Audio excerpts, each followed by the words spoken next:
When I was 4 years old, I can remember having a conversation with my dad, and why can't I stand and pee like you? And I remember him just tapping me on the head, and he's like, oh, honey, but you're a girl. And I said, no, Dad, I'm not a girl. When I started my transition at 43, I couldn't figure out where to start. I just wanted to make sure that my marriage survived and that my kids were going to be okay, that I would start the process. And so, I remember my youngest, even though he was happy, there was some tears shed. And I said, why are you crying? And he said, because I don't want you to change. Sorry.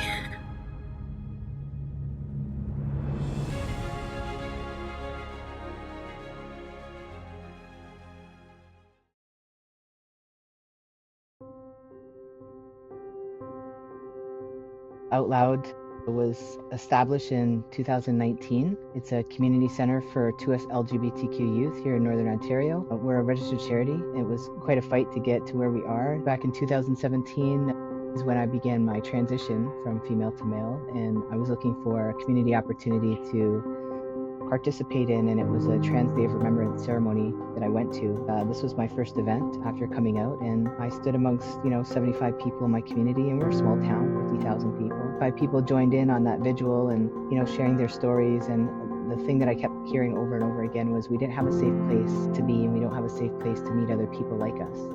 And so I went home that night and I cried. I wasn't anticipating such a overwhelming experience. To participate in my first event as a trans person. I started to do some work connecting with other organizations, especially those larger in Toronto area, down south, that have access to supports and services for us LGBTQ people, and started putting my business plan together on what this community center would look like. Slowly started to build it out, and then we opened our doors 2 weeks before COVID hit. So that's another part of the journey. But it didn't stop us. We opened the first week of March, and we continued to plug away. We were shut down, and then I fought public health to remain open, and they deemed us essential, so we stayed open through COVID, and we were saving lives. Those kids that were struggling with mental health, suicide thoughts, self-harm, all of it is the kids that we support, all those marginalized youth that don't have access to those resources or people to support who they are. And so I've created that in this space, and it's a beautiful thing.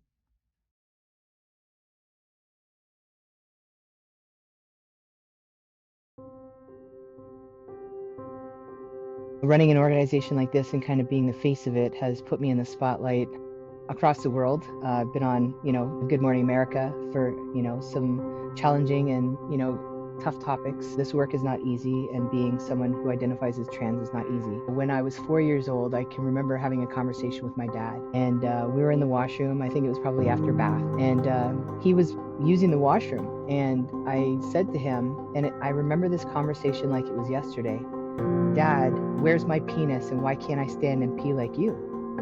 And I remember him just tapping me on the head, and he's like, oh, honey, but you're a girl. And I said, no, Dad, I'm not a girl. And I was 4 years old.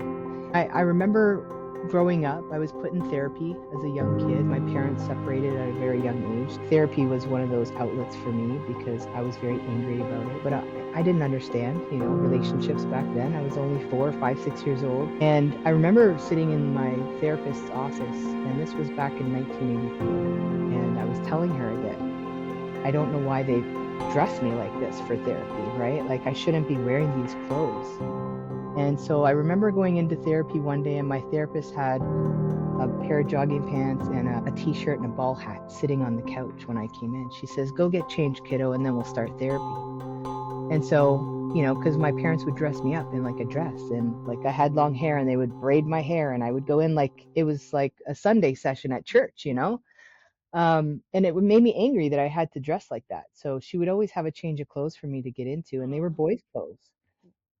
And I remember having a conversation with my dad, and she said, they're experiencing something, and we're not too familiar with the language, or there isn't a lot of resources, but let's just support the phase. If they want to wear boys' clothes, let them dress it. If they want a short haircut, cut their hair. If that's what's going to make them happy and whole, then just support it, right? My dad did the best he could. He had remarried, same with my stepmom. They did the best they could. They went out and purchased clothes that matched with how I felt and cut my hair short. Now I'm old, so I don't have too much hair left, but I'm not complaining.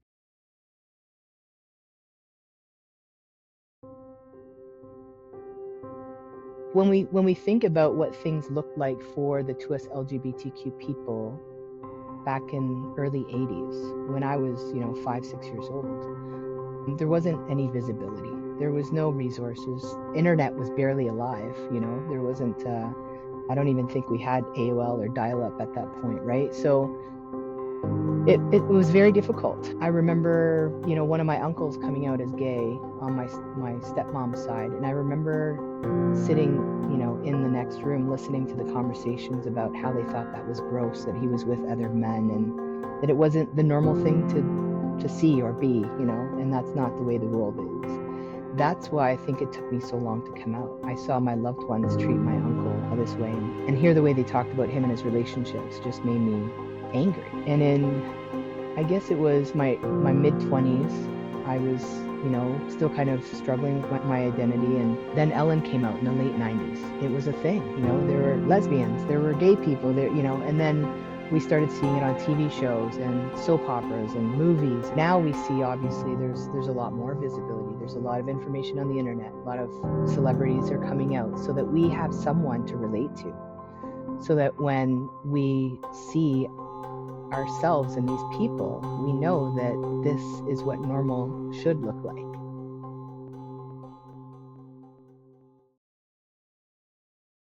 Over the years, it's been a hard go. I'm married. I have a wife. We've been married 23 years. I've got 2 kids that she had carried both through a fertility clinic. I have everything, every expectation that my parents had of me, I've been able to bring to fruition. Just because I'm gay or trans or identify in any other way, it doesn't mean that I can't meet those expectations of what normal looks like for other generations. And I think it's really important that we have these conversations and that stories are heard so that we can understand that this is very real.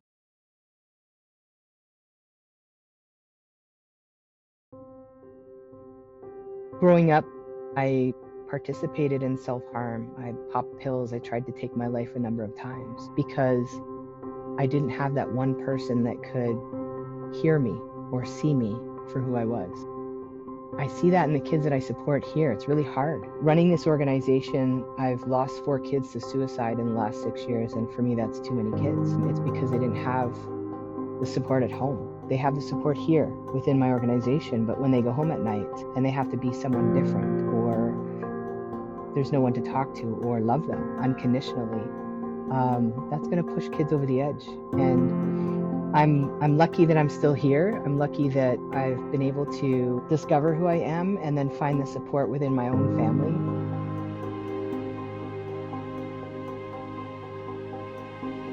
I've lost loved ones. I've lost friends because of my transition. They don't understand. I had a best friend that was diagnosed with breast cancer, and that was the same time I was waiting for the approval for my top surgery. She was upset because she didn't have a choice to lose her breast, and I had the choice to remove mine.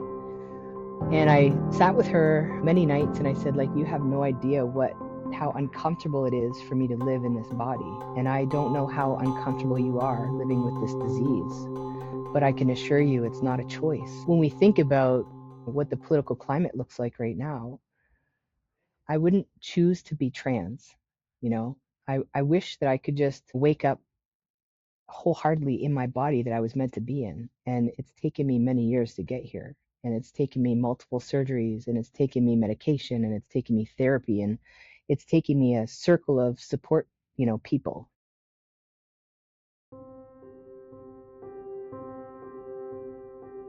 I think about all the people on the planet that don't have what I have. I enjoy being able to share this part of me because it opens up eyes and hearts and reminds people that, I'm not out to change people.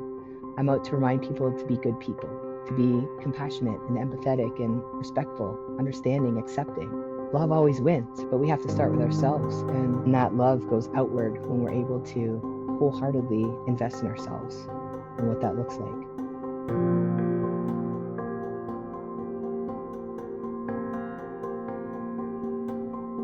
What do you want people to know about the transition journey? I would love for people to understand that it's different for everyone. A lot of people think that it just happens overnight. Some of the stories that I share with my caregivers for kids that are supporting trans youth in my community are that, they're going to be pumped with hormones, they're going to be sent off to, somewhere where they start mutilating their body. And it's not like that. Some folks that identify as trans choose not to medically transition. It's all a personal journey. For me, myself, I have been on hormone replacement therapy for about 8 years, and that'll never stop. It's medication I have to take for the rest of my life. I had a double mastectomy in 2021, and I had a full hysterectomy done in 2023. So those were surgeries that I elected to opt into so that I could feel comfortable in my own skin. A lot of trans folks choose uh, to participate in the mastectomy so that visually, when people are looking at us, you can see that I identify this way. Or maybe you don't know. Maybe it's just something that you see and you don't really align my sex with my gender. We don't normally walk around asking people what's in their pants anyways, right? So I think it's really important to just support people. And it's a personal journey. I think that for me, it's been life altering. I look back at, some of the very dark days that I experienced, and now I'm wholeheartedly happy in my body, in my skin. So much so that, 2 weeks ago, I did a full photo shoot without my shirt, you know. And never in a million years would I imagine that I would feel this happy and, being able to express that joy to other people and sharing that journey with my community and other parents to understand that sometimes it's just the little things. Some of the work that I do here with some of the youth is that we support youth under the age of 18, and we do it in a way where we're socially transitioning them. So we, express ourselves in different ways. Maybe it's changing our clothes, maybe it's painting our nails, maybe it's growing our hair out, cutting our hair. Those sort of things that amplify who we are, and those are very safe ways to do that. And then when the kids are at an age where we connect them to the right pathway through healthcare, they get the services that they need. Some people choose to transition medically and some don't, and I think that everyone who identifies that way is valid regardless of what route they take. It's obviously not an easy decision when you feel trapped in the wrong body to make changes, and being able to understand that to your healthcare provider, going into my family doctor, sitting with my therapist, year after year after year, trying to discover what was really happening. How I got here was a really difficult path.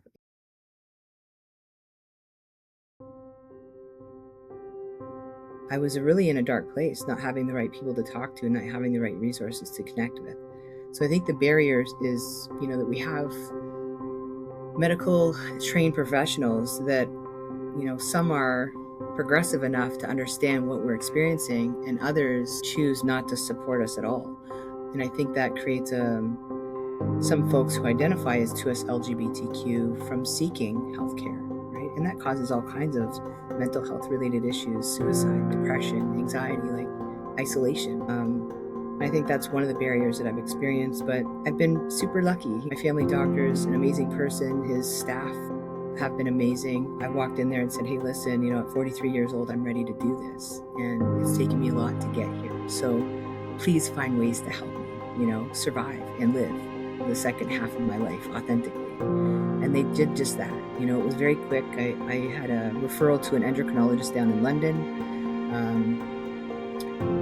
And I remember the conversation I had with her, and she was like, well, why'd you wait so long? You're 43 years old, you've already had children, like, why the wait? And I said, because for so many years I was a mom. And she says, but when you think about maybe removing that idea of the gender piece and still being able to be a parent, what does that look like? How does that make you feel? And it was like the light bulb went off, I was like, oh, wow, I can still be a parent to my children without having to worry about being or associating it with what parent, right? I think it was a really neat opportunity for us to raise our kids in a household where gender didn't really matter. Love always wins, and it comes through in my house. And that's really special for me because, when I started my transition at 43, having these conversations with my kids, being born through fertility, and growing up at the time with two moms, seemed normal for them, right? Nothing looked different, They thought that every family had a parent and or a caregiver. We had those conversations with them at a very young age, so they understood. And now they're young men, 17, 19 years old, and they're the most caring, compassionate boys that I know, because that's the environment that we've raised them in. Love, acceptance, understanding. And it was kind of cool for me to come out to them. And it was one of the conversations they had. Like, what are your thoughts if I start this transition now? Like, I'm gonna have to go into your schools, change my gender marker, my name, And I remember my youngest saying, just do whatever is gonna make you happy. And then I started to cry, because it was, for me, it was coming out to my kids all over again, right? But I knew that if I had their support and their unconditional love, that I could do this, I could survive this. I thought too whether it was going to play a toll in my marriage. Is my marriage going to survive this transition, even though we've been married so many years and invested in each other? And here we are, 23 years later, and still happy and healthy. I've never been the best version of myself until now. I think it's important for people to understand that when we find those ways to support and we have those people that support us, whether it's family members, friends, coworkers, community, we're united in different ways, and it really brings out the best in people.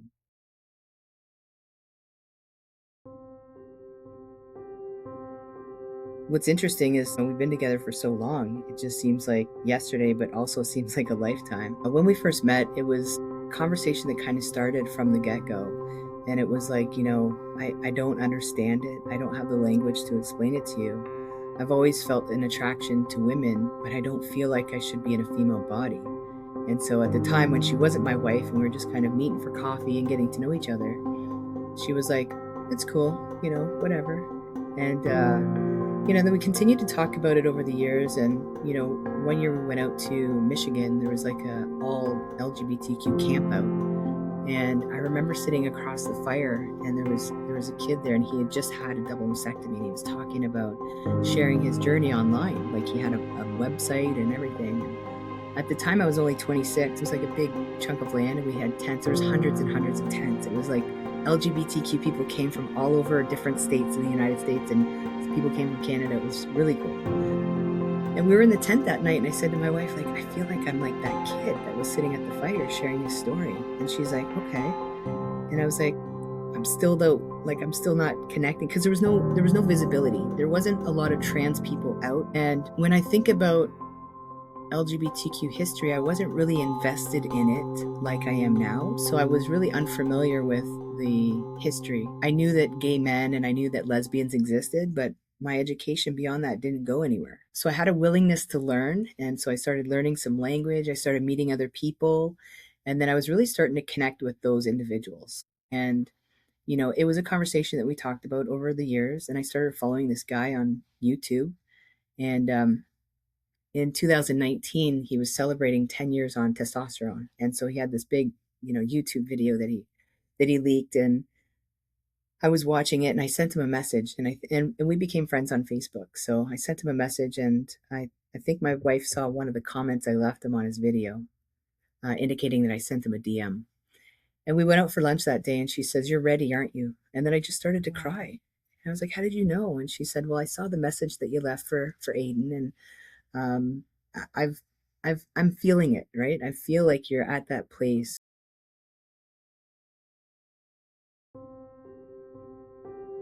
Even though I was excited to embark on this journey, I was also at the very deepest, darkest part of my life. It was a struggle to get out of bed. It was, I was 150 pounds heavier than I was. I was just carrying so much emotional weight, and I couldn't figure out where to start. So my wife said, "Why don't we start with the kids? Let's go home today from our lunch and have a conversation with our boys just to see if they're ready, And again, like when I said I just wanted to make sure that my marriage survived and that my kids were going to be okay, that I would start the process. And so, I remember my youngest, even though he was happy, there was some tears shed. And I said, "Why are you crying?" And he said, "Because I don't want you to change." Sorry. It's okay. I said, "I'm not going to change. I'm going to be the best, healthiest version of myself." And I said, and you'll get a full beard before I do. And we kind of giggled about it, And I still have more facial hair, even though he's 17 now. And we joke about it still. But it was one of those moments where I knew that I wasn't going to change, but I was going to change in a way that I would be happier, healthier, safe, And I knew that if I had people that loved me enough to help me through this process, that I was going to survive, right? Because when we look at statistics and we see what the suicide rates are, and we look at, the kids that are dealing with self-harm and mental health related issues regarding their gender identity or sexual orientation, we see the political climate and the way it's changing and affecting the way we walk down the street, whether we choose to hold our partner's hand or whether we choose to have a family or come out in our jobs, our workspaces, our friend circles. Like, we see how difficult it can be. And I didn't want any of that for my family. And I didn't want to experience that level of discrimination or hate, or, in some cases, people like me get murdered, and I didn't want that for my family. So, although it was a difficult decision, here we are, a few years later, and I think it was probably the best decision that we all made. And the really neat thing is that, some folks that do transition also change their name. So my wife and my kids helped me select my new name. So it was kind of like a rebirth for me, and like a whole naming ceremony. Like, we went through 100 different names, and, nothing really suit me until they mentioned Seth. And I was, yeah, I like that. That's cool. So it was a family affair.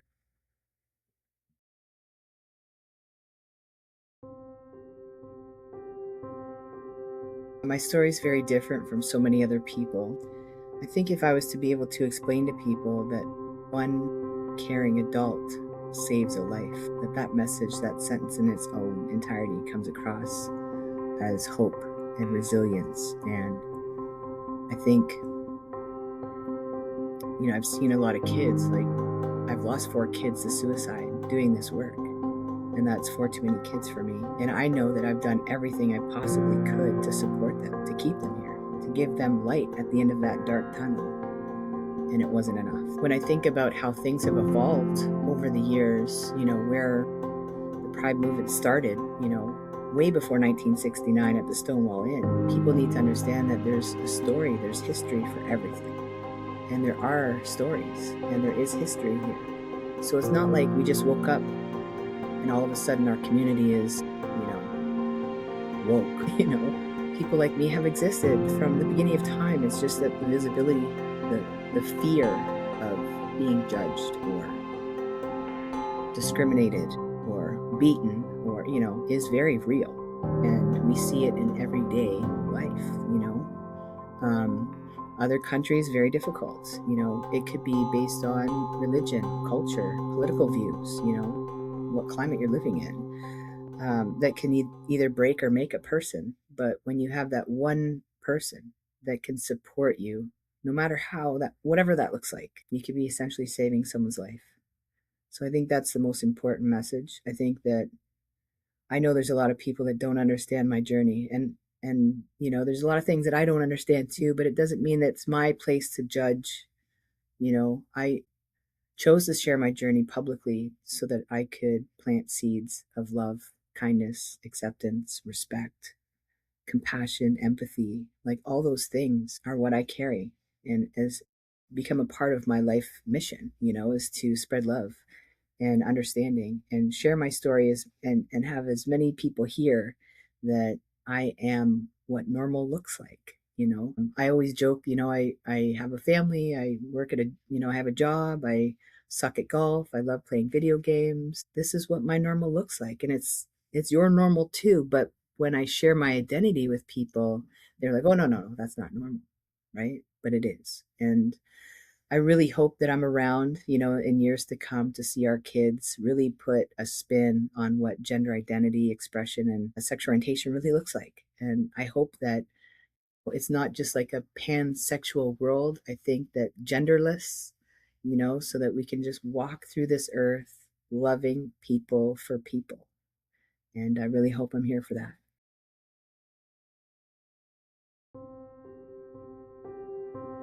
this is me. This is the real me. This is me sharing the very vulnerable pieces that I've had to encounter to get here. I wrote a book. It's going to be out in late April called The Life in Two Halves. I think that it's really important for people to learn a little bit more about people's stories, history. I always use the example, when I go into a room and we do lunch and learns and, educational, sessions, I ask people how many people in the room have a loved one with cancer. And, most of the room raises their hand. And I say, how much did you know about cancer, or did you invest in cancer before your loved one was diagnosed? And people put their hands down because they didn't care about cancer because nobody in their family was affected. But as soon as someone is affected that they love, they go out and they start donating, they're running for cancer, they're volunteering at the Cancer Society, right? And so, but cancer has history, right? Cancer has stories. And so do people that come from the 2S LGBT community, right? There's history there's stories, and most people don't care to learn about the history or the stories until someone comes out, and they're looking for ways to support their loved one. I think my ending message would just be to, especially if you have somebody who identifies differently, love them unconditionally. It's going to save their life.